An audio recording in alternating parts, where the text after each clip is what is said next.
एक नगर में 55 वर्ष आयु की औरत रहती थी। एक दिन उसने एक ज्योतिषी को बुलाकर उससे पूछा कि अभी मेरी कितनी उम्र बची है। ज्योतिषी ने हिसाब लगाकर बताया कि माताजी, अभी तो आपके 30 वर्ष बचे हुए हैं। यह सुनकर वह खुश हो गई और अपना पर्स बगल में दबाकर ब्यूटी पार्लर पहुंच गई। 2 घंटे लगाकर 1000 रुपये खर्च। जब वह बाहर निकली तो पहचान में ही नहीं आ रही थी। बिल्कुल 35 की लग रही थी। पर वह जैसे ही सड़क पर आई, एक ट्रक ने उसे कुचल दिया और वह मर गई। अब यमराज के यहाँ यमदूतों से झगड़ रही है। कहती है कि तुम अंधे हो क्या? मुझे क्यों मार डाला? यहाँ कोई इंसाफ है या नहीं? अभी तो मेरे 30 वर्ष बाकी थे। तुमसे जरूर कोई भूल हुई है। झगड़ा बढ़ा तो यमराज स्वयं आया। कहता है, देवी, हमारे यहाँ पक्का काम होता है। हमें जिसे उठाना होता है हम उसी को उठाते हैं। यहाँ अंदाजा नहीं चलता। हम अपने यमदूतों को तस्वीर देकर भेजते हैं।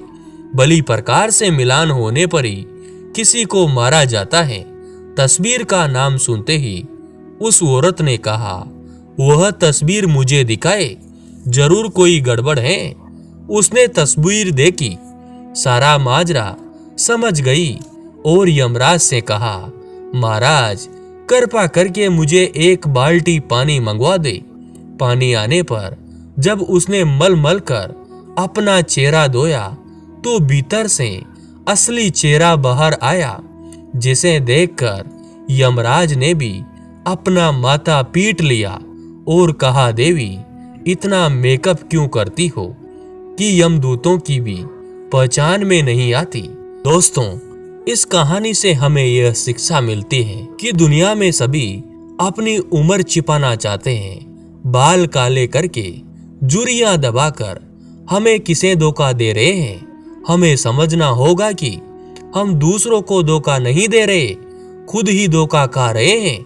हमें तो चेहरे की जुरियां और बालों की सफेदी से सीख लेकर वासनाओं का त्याग और परमात्मा प्राप्ति का प्रयास करना चाहिए। दोस्तों, आपको ये सुंदर कहानी कैसी लगी?